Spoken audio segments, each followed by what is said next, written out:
আজকে একটা চটজলদি নাস্তার রেসিপি করব। তার জন্য পাউরুটি নিয়েছি, পাউরুটিগুলো সাইডগুলো কেটে মিক্সিতে একটু গুঁড়ো করে নিয়েছি। পাউরুটির গুঁড়ো নিয়েছি 1 বাটি আর সুজি নিয়েছি 1 বাটি। এর সাথে নুন দিয়েছি পরিমাণ মতো। এরপরে গরম জল করে নিয়েছি। এবারে গরম জলটা এর সাথে দিয়ে একটা ব্যাটার তৈরি করে রাখবো। ভালো করে এটা মেখে নিয়েছি। এরপরে এটা হচ্ছে 15 মিনিট একটু রেস্টে রেখে দেব।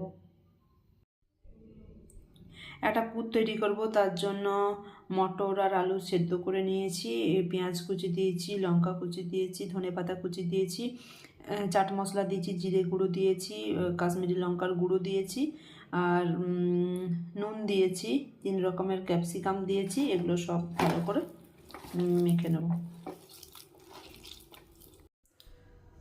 এই সুজির ব্যাটারটার সাথে একটুকু খাবার সোডা দিলাম, এটা ভালো করে মেখে নিচ্ছি। তাওয়ায় তেল গরম করে 1 হাতা ব্যাটারটা দিয়ে দিয়েছি। এর উপরে পুরটা দিয়ে দিলাম। এর উপরে আরও 1 হাতা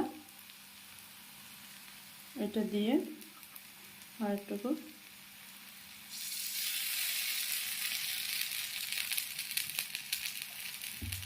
এটা একদম কম আঁচে এগুলো করতে হবে, নাহলে এগুলো ভালো করে ভাজা হবে না।